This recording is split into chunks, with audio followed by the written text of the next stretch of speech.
இந்த 2 நாளா எவ்வளவு பெரிய அழுகை உங்களுக்குள்ள இருந்திருக்கு. அடக்கி வச்சிருக்கீங்க. அழுவுறதுல கூட சுதந்திரம் இல்லை.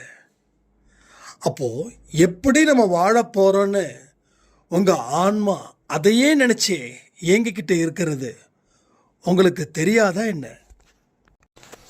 ஒரு மாபெரும் ரகசியம் இந்த பதிவில் இருக்கு. உங்க ஆன்மா சொல்றதை தயவு செய்து கேளுங்க. ஏன்னா உங்க ஆன்மா பல ஜென்மத்தை கண்டது. இந்த 2 நாளா நீங்க அழுத அழுகைக்கு சாய்ப்பட ஆன்மா என்னைக்கு இந்த பதிவின் மூலமா பேசியே தீரும். ஏன்னா வெறும் கையோட அவருடைய குழந்தைய அனுப்புறதே இல்லை. எல்லாமே உங்களுக்கு தான். இதை சக்தி வாய்ந்த பதிவு அப்படின்னு நான் சொல்ல மாட்டேன். உங்கள் ஆன்மாக்குள்ள ஒரு விழிப்புணர்வு உங்கள் மைண்டுக்குள்ளே வந்துடுச்சுன்னா வந்தால் மட்டும் இந்த பதிவை கேளுங்க. இல்லைன்னா வெயிட் பண்ணுங்க. ஓம் சாயிரா சாயிரா, ஓம் சாயிரா சாயிரா, ஓம் சாயிரா சாயிரா, அன்பே சாயிரா, பேரன்பே சாயிரா, அகிலம் தளிக்க ஆத்மா விழிக்க அனுதினம் சாயிரா, எங்கள் அன்பே சாயிரா.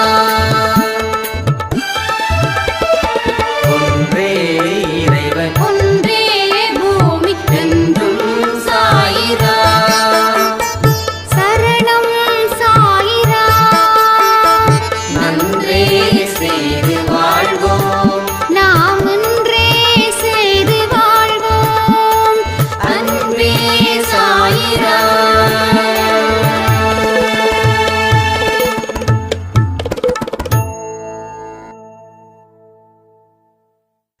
சாயிராம்.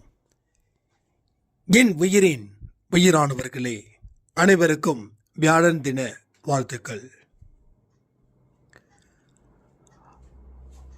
ஒரு உன்னதமானவருடைய நிழல்ல நாம தஞ்சம் அடைஞ்சிருக்கோம். நீங்க செய்யக்கூடிய செயல்களின் விளைவுகளோ அபாரமாக இருக்குது. எது உங்க வாழ்க்கையில நடந்தா சந்தோஷமா இருக்கும் அப்படின்னு நினைச்சீங்களோ அது உங்க வாழ்க்கையில நடப்பதற்கு உண்டான அத்தனை அறிகுறிகளும் இருக்குது. கடவுள் கஷ்டத்தை கொடுத்து அதில் ஒரு வாழ்க்கையை ஏற்படுத்தி அந்த வாழ்க்கையை உயர்த்துவதற்கு அவர் பாடுபட்டுக்கிட்டு இருக்காரு. எந்த ஒரு விஷயத்தை நம்பிக்கையோட நீங்க செய்கிறீங்களோ அந்த விஷயம் உங்களுக்கு 100 மடங்கு பலனளிக்கும். இது எல்லாமே அன்பே சாயில நம்ம தினந்தோறும் பேசிக்கிட்டு இருக்கக்கூடிய முக்கியமான விஷயங்கள். உங்க வாழ்நாளில் நீங்க அடையவே முடியாதுன்னு சொல்லக்கூடிய விஷயங்களும் உங்க வாழ்க்கையில நடந்தே தீரும். ஒரு சாய்ராமுடைய மிராக்கல் கூட அப்படிப்பட்டது தான். என்னால இந்த வாழ்க்கையை வாழ முடியாத அளவுக்கு சங்கடங்கள், தடங்கல்கள், சூழ்ச்சிகள், இது எல்லாத்தையும் மீண்டு வர முடியுது அப்படின்னா என்னை விட கஷ்டம் கம்மியாக இருக்கிறவங்க கவலைப்படவே வேண்டாம்னு சொல்லுங்க. நம்பிக்கையை மட்டும் அவர்கிட்ட ஒப்படைக்க சொல்லுங்க. அவர் எல்லாத்தையும் பார்த்துப்பாரு. ட்ரெயினை ஏறிட்டா போதும், பஸ்ஸை ஏறிட்டா போதும், காரை ஏறிட்டா போதும், மீதி அந்த டிரைவர் எங்கே போய் விடணும்னு சொல்லிட்டோம் அப்படின்னா அங்கே கொண்டு போய் விட்டுடுவார். அப்போ தவிர்க்க முடியாத விஷயங்கள் அப்படின்றது இந்த உலகத்தில் எதுவுமே இல்லை. இது எனக்கு நடக்கும், இதெல்லாம் எனக்கு நடக்குமா? ரெண்டுத்துக்கும் வித்தியாசம் இருக்குது. அப்போ இனி இதெல்லாம் எனக்கு நடக்குமான்ற கேள்விகளை தவிர்த்துட்டு இது நடக்கும்போது நடக்கும், அது வரைக்கும் நான் ஏன் காத்திருக்கணும்? எனக்கு தேவையான வேலைகளை நான் செஞ்சுக்கிட்டு கடவுளுக்கு நன்றி சொல்றதுல தானே வாழ்க்கை இருக்கு. அந்த மாதிரியான ஒரு மனநிலை எங்க உங்களுக்குள்ள, உங்க மனசுக்குள்ள ஆழமா போய் நின்றுச்சுன்னாவே உங்க வாழ்க்கையில மாற்றத்தை ஏற்படுத்துவதற்கு உண்டான பல வழிகளை நீங்க பார்க்கலாம். கடவுள் உங்களுடைய உள் மனதில் இருக்கக்கூடிய எண்ணத்தை நேசிக்கிறார். இங்க ஒரு சாய்ராம் சொன்னாங்க, என்னங்க நாய்க்கு சாப்பாடு போடுறதுலாம் நீங்க ஸ்டேட்டஸா வைக்கிறீங்களே, நான் என்ன மனுஷனுக்கா சாப்பாடு போட்டேன், நாய்க்கு தாங்க சாப்பாடு போட்டேன் அப்படின்னு ஒரு ஆடியோ கொடுத்து கூடவே அழுகவும் செஞ்சாங்க. அடுத்த தடவை கண்டிப்பாக மனுஷங்களுக்கு சாப்பாடு போடுற அளவுக்கு என்னுடைய கையை கடவுள் உயர்த்துவார்ன்ற நம்பிக்கை எனக்கு இருக்குதுன்னு. நான் திருப்பி அவங்களுக்கு பதில் சொல்லலை, நான் பதிலை இந்த பதிவில் சொல்லணும்னு நினைக்கிறேன். மனுஷங்களுக்கு கூட சாப்பாடு எப்படியாவது கிடச்சிருங்க. மனுஷன் எனக்கு பசிக்குது, உயிர் போகுது அப்படின்னா யாராவது ஒருத்தவங்க வாங்கி கொடுத்து அந்த பசியை தீர்த்துடுவாங்க. ஆனால் நாய்களுக்கோ பறவைகளுக்கோ பேசுறதுக்கு வாய் கிடையாது. அப்போ மனுஷனுக்கு கொடுக்கக்கூடிய இம்பார்ட்டனை விட இந்த மாதிரி 5 அறிவு உள்ள விலங்குகளுக்கு, பறவையினங்களுக்கு கொடுக்கக்கூடிய விஷயம் இருக்கே, அது ஒன்றே ஒன்று போதும் உங்களை கடவுள் நேசிப்பதற்கு. அப்போ இங்கே மனிதனுக்கு உணவை கொடுக்கறத தாண்டி மற்ற உயிரினங்களுக்கு நீங்கள் கொடுக்குறீங்களே, அந்த உயிரினத்தை கூட நீங்கள் மதிக்கிறீங்களே, அதற்கு எவ்வளோ பெரிய ஒரு சல்யூட் உங்களுக்கு கொடுக்கலாம் தெரியுமா? அதனால் நீங்கள் எதை பற்றி கவலைப்பட வேண்டாம். எதை நீங்கள் செய்யணும்னு நினைக்கிறீங்களோ அதை கடவுள் செய்ய வைக்கிறாரு. அவர் எதை நினைக்கிறோ அதை நீங்கள் செய்கிறீங்க. இங்கே கடவுளும் மனுஷனும் ஒன்றோடு ஒன்று இணைந்து செயல்படக்கூடிய இடமா இந்த அன்பே சாய் குடும்பம் இருக்குது.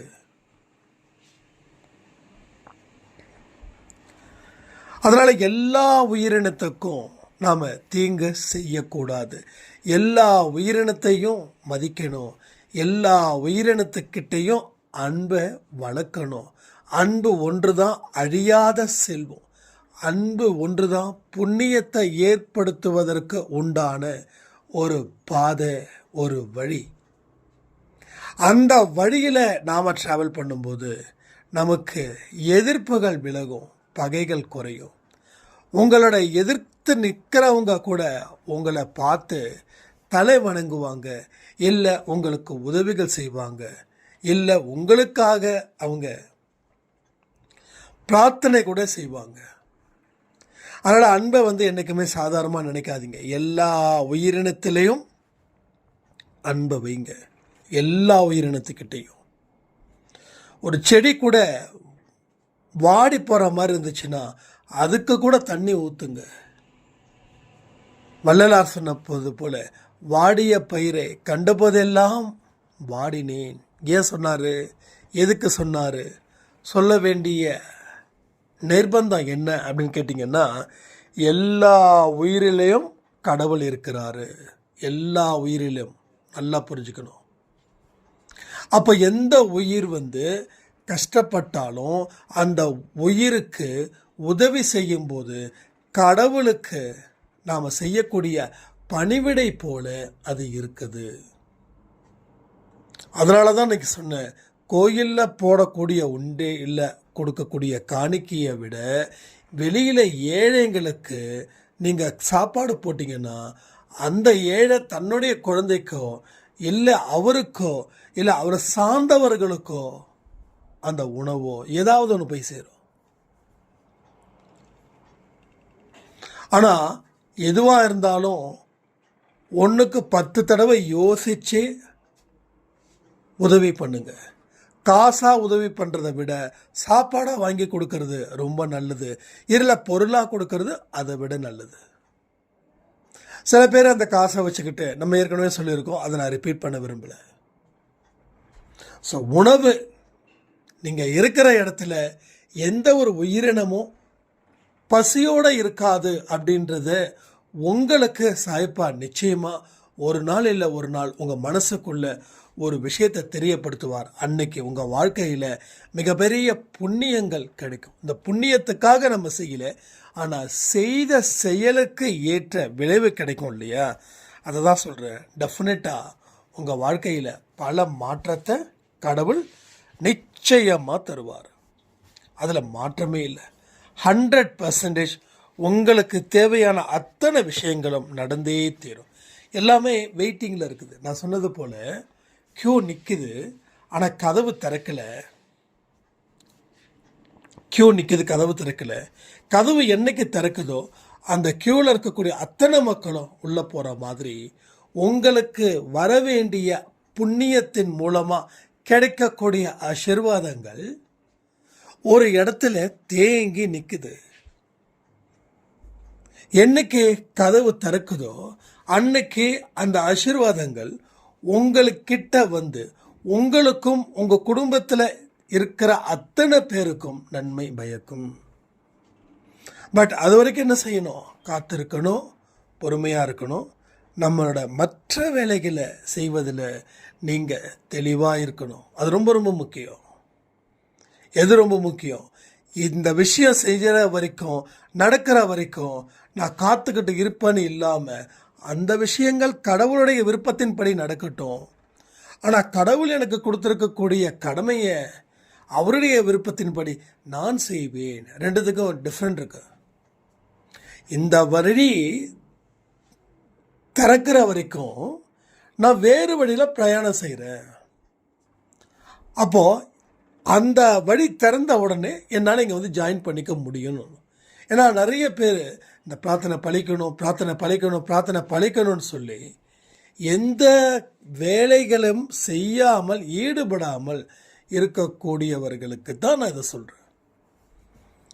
ஒன்றும் இல்லை, ஒரு சாய்ராம் நான் நல்லா படிச்சிருக்கேங்க, பட் டீச்சர் வேலை கவர்மெண்ட் இது ஸ்கூலுக்கு நான் அப்ளை பண்ணியிருக்கேன், இன்டர்வியூ அட்டன் பண்ணியிருக்கேன், எம்ப்ளாய்மெண்ட்டில் ரிஜிஸ்டர் பண்ணியிருக்கேன், முயற்சிகள் பண்ணிக்கிட்டு இருக்கேன் அப்படின்னாங்க. சரி, நீங்கள் ஏதாவது ஒர்க் பண்ணுறீங்களா? இல்லைங்க.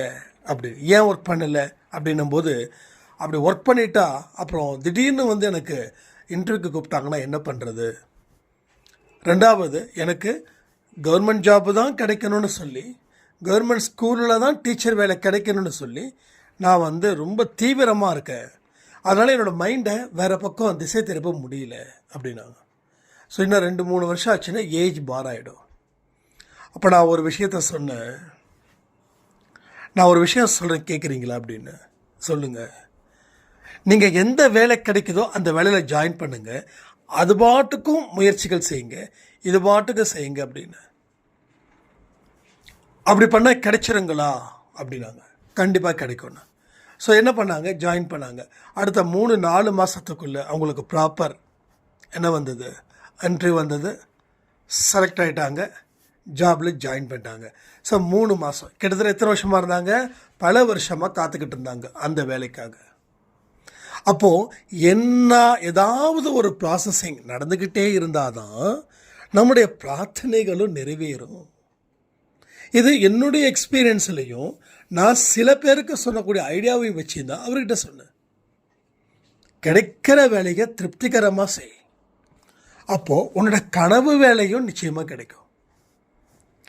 அப்போது உனக்கு தேவையான பிரார்த்தனைகள் ஒரு பக்கம் இருக்கட்டும், அதற்கு தேவையான அத்தனை விஷயங்களும் கண்ணுக்கு காட்சி அளிக்காதது படி நடந்துக்கிட்டு இருக்குது.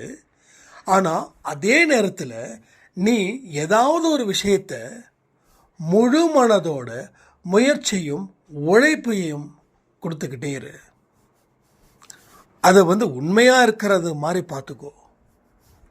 ஒரு பேருக்காக செய்யாத, உண்மையாக மனப்பூர்வமாக செய்.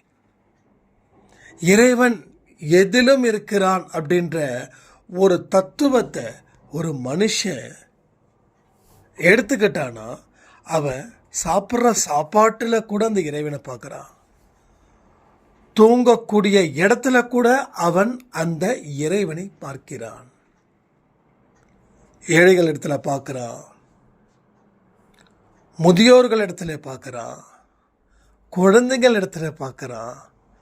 அவன் எல்லா இடத்துலையும் அந்த கடவுள் அவனுக்கு காட்சி அளிப்பார். அப்போது அவனுடைய முகம் என்றைக்குமே ஒரு ஒளி இருப்பது போலவே இருக்கும். அப்போ அந்த அளவுக்கு மனசில் அவ்வளவு நம்பிக்கையும் அவ்வளவு ஒரு நல்ல எண்ணங்களும் அவனுக்கு இருந்துக்கிட்டே இருக்கும். அதனால் எல்லா காரணத்திலையும் எந்த எக்காரணத்தை கொண்டும் கடவுளை மட்டும் கைவிட மாட்டேன் அப்படின்ற ஒரு விஷயத்தை நீங்கள் முன்வைச்சா மட்டும் பத்தாது. அதற்கு பின்னாடி ஏகப்பட்ட விஷயங்கள் இருக்குது. அதை அத்தனையும் செய்தாதான் நீங்கள் அந்த சொன்ன ஒரு வார்த்தை சரியான வார்த்தையாக இருக்கும். இல்லைன்னா எல்லாரும் சொல்கிறாங்க கடவுளை நம்பு அப்படின்னு. நானும் கடவுளை நம்புகிறேன். எல்லாரும் வேலைக்கு போகிறாங்க, நானும் வேலைக்கு போகிறேன். எல்லாரும் இந்த திசையை நோக்கி போகிறாங்க, நானும் இந்த திசையை நோக்கி போகிறேன். அப்போ நம்ம இப்படி தான், இந்த மாதிரி தான் நம்ம செய்வோம். இந்த மாதிரி விஷயத்தை மட்டும்தான் நம்ம தொடர்ந்து செஞ்சுக்கிட்டே இருப்போம். அப்போது எதுலேயுமே விருப்பம் இல்லாத தன்மை அப்படின்ற ஒரு விஷயமும் இருக்குது. விருப்பமே இல்லாத ஒரு வாழ்க்கையை நாம் வாழும்போது அதன் மூலமாக கிடைக்கக்கூடிய பலனை இங்கே அனுபவிக்கவே முடியாது. எனக்கு கணவர் சரியில்லை, எனக்கு மனைவி சரியில்லை. எஸ், சரியில்லை தான். யார் சொன்னாங்க சரி இருக்குதுன்னு? சரி இருந்தால் நம்ம கடவுள் பக்கம் வந்திருக்க மாட்டோமே. வந்திருப்போமா? நான் ஓப்பனாக சொல்கிறேன், ஃப்ரீ மைண்டடாக ஒரு விஷயத்தை எனக்கு ஆன்சர் பண்ணுங்கள். நீங்கள் ஃப்ரீ மைண்டோடு தான் பேசுவீங்க, ஆனஸ்டாக தான் பேசுவீங்கன்னு எனக்கு நல்லாவே தெரியும்.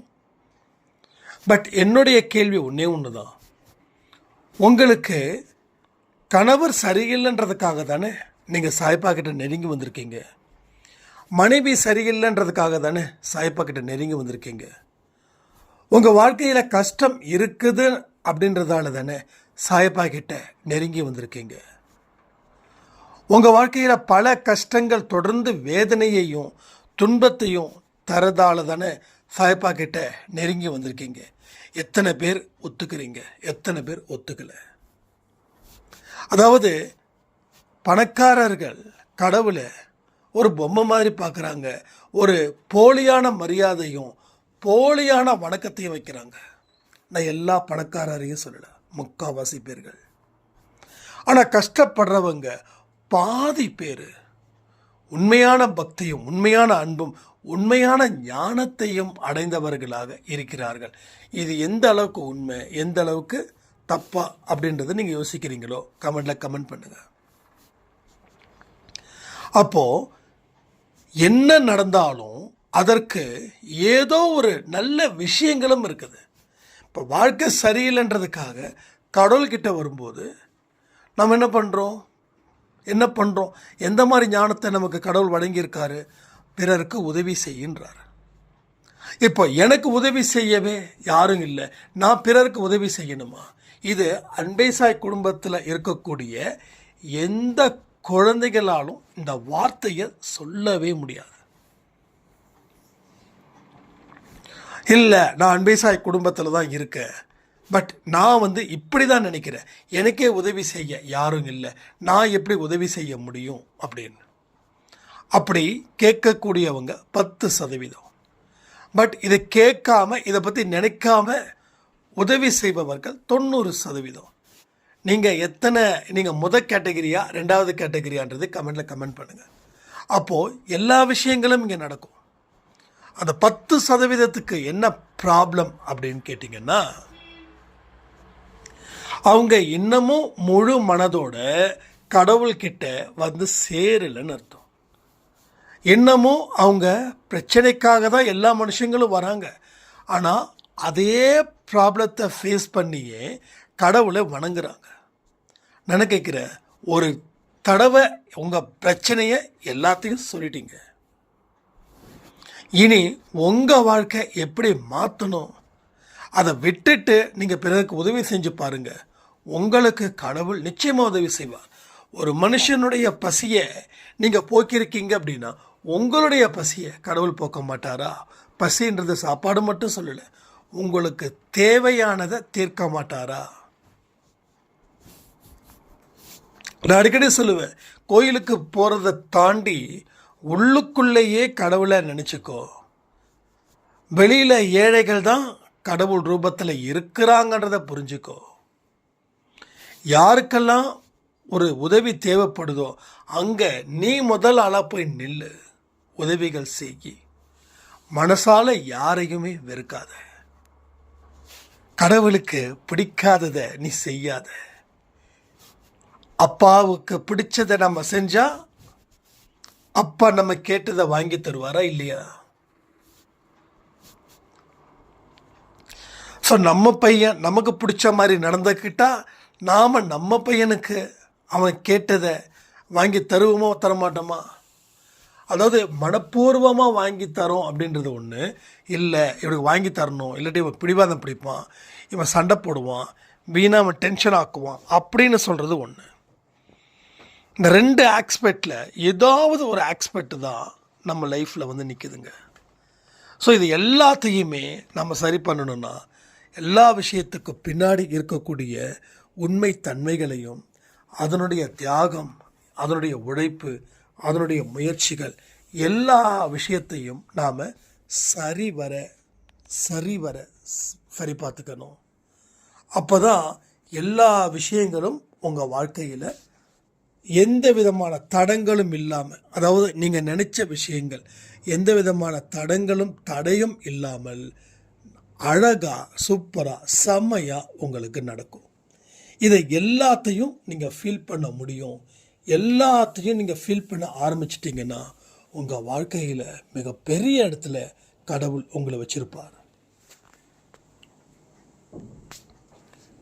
இதில் யாருக்காவது எந்த சந்தேகமாக அது இருக்குதா அப்படின்றத கமெண்ட் பண்ணுங்கள். ஏன்னா திரும்பவும் சொல்கிறேன், இன்றைக்கி இருக்கக்கூடிய கஷ்டம்தான் உங்களுக்கு ஞானத்தை வளர்ப்பதற்கு உண்டான ஒரு பாதை. நான் ஏற்கனவே சொன்னேன் இல்லையா, இந்த கஷ்டம் எதனால் அப்படின்னா நீ ஞானத்தை தெரிஞ்சுக்கோ. திரும்ப திரும்ப இந்த குழியிலே விழுந்துக்கிட்டே இருக்காது. அங்கே தான் குழி வெட்டியிருக்குன்னு தெரியுது, ஏன் திரும்ப திரும்ப அதே குழியில் விழணும்? அப்போ உனக்கு கொடுக்கப்பட்ட ஞானம் என்ன தெரியுமா? உனக்கு கொடுக்கப்பட்ட பாதை என்ன தெரியுமா? இதை எல்லாத்தையும் நீ புரிஞ்சுக்கிட்டா திரும்பவும் அந்த குழிக்குள்ளே விழமாட்டேன். ஏன் அந்த திசையில் பயணங்கள் மேற்கொள்ளவே மாட்டேன். அப்போ இந்த ஜென்மத்தில் ஒரு ஞானம், அடுத்த ஜென்மத்தில் ஒரு ஞானம், இன்னும் ஒரு 10 ஜென்மத்தில் 10 ஞானம், 10 விதமான தத்துவங்கள் எல்லாமே உனக்கு உண்டு. ஆனால் ஒவ்வொரு பிறவியையும் நீ சரியான முறையில் செதுக்கினா நடக்கும். நீ செதுக்க தவறிட்ட இந்த ஜென்மத்தில் நீ ஏழையாகவே பிறந்துட்ட, அடுத்த ஜென்மத்தில் நீ இந்த ஜென்மத்தில் செய்த நல்ல விஷயங்களை வச்சு கடவுள் அடுத்த ஜென்மத்தில் உனக்கு பெரிய பணக்கார வீட்டில் பிறக்க வைக்கிறாரு. அன்னைக்கும் இந்த ஞானம் இருக்கணும். அது எப்படிங்க உறுதிப்படுத்த முடியும் அப்படின்னா, இன்னைக்கு நம்ம எதை ஆழமாக படிக்கிறோமோ அது எல்லா ஜென்மத்துக்கும் வந்து சேரும். போன ஜென்மத்தில் நீங்களும் நானும் ஆழமாக எதை படித்தோமோ அதுதான் இந்த ஜென்மத்தில். அப்போ இந்த ஜென்மத்தில் ஏழையாக பிறந்திருக்கோம்.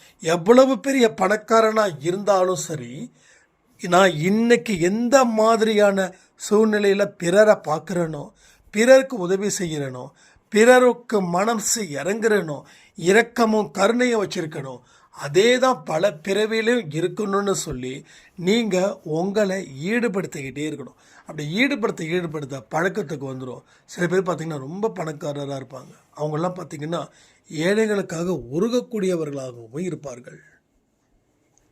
இந்த ஹிந்தி நடிகர் தெரியும்னு நினைக்கிறேன் உங்களுக்கு, நானே பட்டு என்னமோ சம்திங். அவர் இந்த காலா படத்தில் ரஜினிக்கு வில்லன் வேஷத்தில் வில்லனாக இருப்பார், ஒயிட் அண்ட் ஒயிட் போட்டு, நிறைய பேர் தெரியும்னு நினைக்கிறேன். அவர் மும்பையில் ஒரு ஃப்ளாட்டில் தான் இருக்கார். அவர் சம்பாதிக்கிறது கிட்டத்தட்ட ஏகப்பட்டது, கோடி ரூபாய் அவர் சம்பாதிக்கிறார். ஆனால் அவர் ஒரே ஒரு சிங்கிள் பெட்ரூம், ஒரு ஹால், அவங்க அம்மா கூட வாழ்ந்துட்டுருக்கார். அவரோட காரும் சரி, அவரோட வீடும் சரி, ரொம்ப பழசு. ஆனால் சம்பாதிக்கிற காசை நிறைய ஏழை மக்களுக்கு செலவு பண்ணுறார். ஸோ ஒவ்வொரு ஏர்னிங்ஸும் ஏழைங்களுக்கு எப்படி செலவு பண்ணுறாரு? பணக்காரர் என்ன பண்ணுவார்? தனக்கு தேவையான கம்ஃபர்டபுள் லைஃப்பை வாழ்வார் இல்லையா? ஆனால் பட் அவர் எப்படி இருக்கார்? நல்ல ஃபேமஸ் ஆனவர், சினிமாவில் நல்ல டாப் லெவலில் இருக்கிறவர். பட் எவ்வளோ பெரிய விஷயங்கள் இங்கே நடந்திருக்குதுன்னு பாருங்கள். அப்போது அவர் முயற்சி பண்ணலை.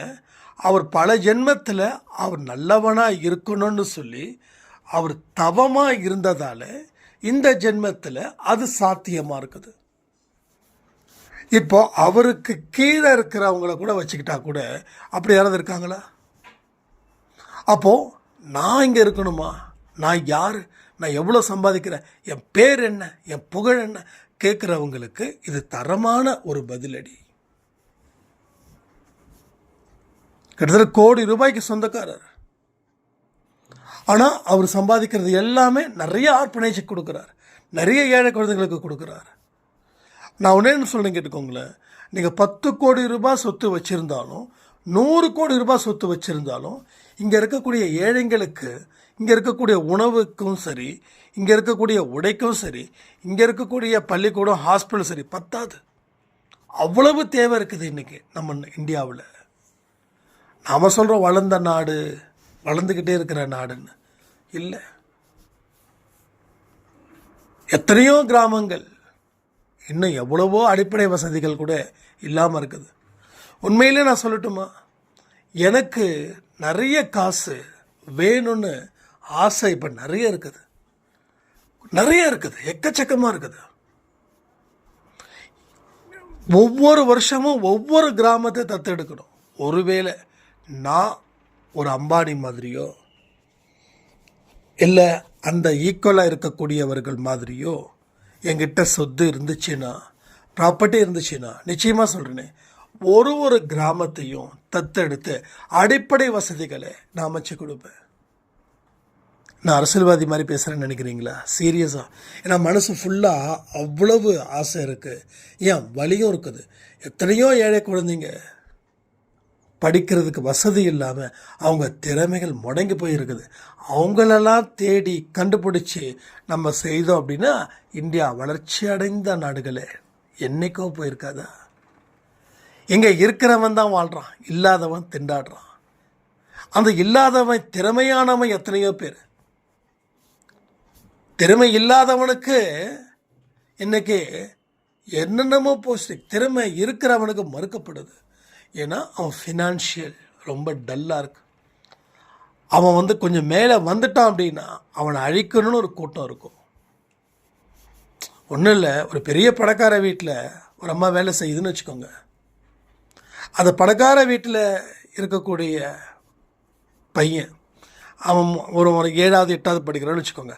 அவன் பையன் பார்த்திங்கன்னா ஆவரேஜாக தான் படிச்சிருப்பான். ஆனால் அந்த வீட்டில் வேலை செய்கிறாங்க இல்லையா ஏழை, அந்த பொண்ணு பார்த்திங்கன்னா டாப்பில் இருக்கும். ஆனால் இந்த பொண்ணு நல்லா படிக்குதுன்னு அந்த பணக்காரருக்கு தெரிஞ்சிடுச்சுன்னா அந்த பணக்காரர் என்ன பண்ணுவார்? உன் பொண்ணு ஏன் படிக்குது, படித்து என்ன பண்ண போகுது, படிச்சுட்டா நாளைக்கு உன்னை விட்டுட்டு போயிடும், எங்கேயாவது போயிடுவா, தப்பாக போயிடுவா, இந்த மாதிரி ஒரு காழ்ப்புணர்ச்சியை கொட்டுவாங்க. இது நடக்குது. அதனால தான் இந்த மாதிரி விஷயங்கள். அப்போ எனக்கு என்ன தோணுது, ஒரு கிராமத்தை எடுத்து அங்கே ஹாஸ்பிட்டல் கட்டி, அங்கே ஸ்கூல்ஸ் கட்டி, அங்கே ஒரு ஃபேக்ட்ரி கொண்டு வந்து ஒரு அடிப்படை வசதி என்னென்னலாம் இருக்கோ அதெல்லாம் அந்த கிராமத்துக்கு நாம் கொடுத்துட்டோம் அப்படின்னா அந்த கிராமம் எந்த அளவுக்கு வளர்ச்சியின் பாதையில் செல்லும் அப்படின்னு பாருங்கள். அப்போது தமிழ்நாட்டில் எத்தனை வில்லேஜஸ் இருக்குது? இந்தியாவில் எத்தனை வில்லேஜஸ் இருக்குது. அப்போ இத்தனை வில்லேஜஸுக்கும் நாம் எவ்வளவு பெரிய ஒரு கோடீஸ்வரனாக இருந்தாலும் நமக்கு அது பத்தாது. அப்போ ஒவ்வொரு மனுஷனும் ஒரு கிராமத்தை, அன்பே சாய் குடும்பத்தில் இருக்கிறவங்கள சொல்கிறேன், தத்து எடுத்துக்கிட்டால் எவ்வளவு பெரிய ஒரு வளர்ச்சியை கொடுக்க முடியும்னு இது பண்ணி பாருங்க. ஸோ ஆசைகள் படுறது தப்பே கிடையாது. நான் இப்போ என்ன சொல்கிறேன்னு, ஆசைப்படு, தப்பே இல்லை. ஆனால் அந்த ஆசையோடு இருந்துடக்கூடாது. அந்த ஆசைக்கு உண்டான தகுதிகளை நாம் வளர்த்துக்கணும். வளர்த்துக்கிட்டு அதுக்கு அப்புறமா போராடணும். போராடினதுக்கப்புறம் வெற்றி கிடைக்கும். ஒரு நல்ல விஷயத்துக்காக நீங்கள் போராடுறீங்க அப்படின்னா கடவுள் உங்களுக்கு நிச்சயமாக துணை இருப்பாரா, இருக்க மாட்டாரா? 100% துணை இருப்பார். நான் உண்டு, என் வீடு உண்டு, என் பொண்டாட்டி உண்டு, என் குழந்தை உண்டுன்னு நினைக்கிறவங்க மத்தியில் எல்லாமே எனக்கு வேணும். எல்லா மனுஷங்களும் அதே சந்தோஷத்தோட அதே அன்போடு இருக்கணும்னு நினச்சி பாருங்கள். எண்ணங்களை உயர்வாக வைக்கும்போது வாழ்க்கையும் உயர்வாக இருக்கும். எண்ணங்களை மலிவாக வைக்கும்போது வாழ்க்கையும் மலிவாக இருக்கும். எல்லார்கிட்டேயும் உண்மையாக இருக்கிறது தான் ஒரு கடவுள் நம்மக்கிட்ட எதிர்பார்க்கக்கூடிய ஒரு குணம். அந்த குணம் இருந்தால் தான் அவர் நம்மளோட நினைவார். இல்லைன்னா வெளியில் சில பேர் உபதேசம் பண்ணுவாங்க, ஆனால் உள்ளுக்குள்ளே அழுக்காக இருப்பாங்க. வெளியில் பல பேரை நம்ப வைக்க முயற்சிகள் பண்ணலாம், ஆனால் உள்ளுக்குள்ளே நீ மோசமாக இருக்க. அப்போ உன்னுடைய வாழ்க்கையை கடவுள் எங்கே கொண்டு போய் நிறுத்துவாருன்னா ஒரு மோசமான ஒரு இடத்துல தானே கொண்டு போய் நிறுத்துவார். இதெல்லாம் புரிஞ்சுக்கோங்க. வாழ்க்கையை வாழணும். நமக்கு இருக்கக்கூடிய லட்சியங்கள் ரொம்ப பெருசு. அன்பே சாய் குடும்பம் என்றைக்குமே ஒத்துமையாக இருக்கணும். நிறைய நல்ல விஷயங்களை தொடர்ந்து செஞ்சுக்கிட்டே இருக்கிறது தான் அன்பே சாய் குடும்பம். இங்கே எல்லாருமே செயல் வீரர்கள். உங்களுடைய எண்ணத்தை உயர்வாக வைங்க, வாழ்க்கை உயர்வாக வைங்க. உங்களால் எவ்வளவுக்கு எவ்வளோ முடியுதோ எல்லா உயிரினத்தின் மேலேயும் அன்பும் பாசமும், ஏன் பக்தியும் மரியாதையும் வைங்க. வாழ்க்கையை வெல்லுவோன்னு சொல்லி இந்த பதிவை நான் முடிக்கிறேன். ஜெய் சாய்ராம்.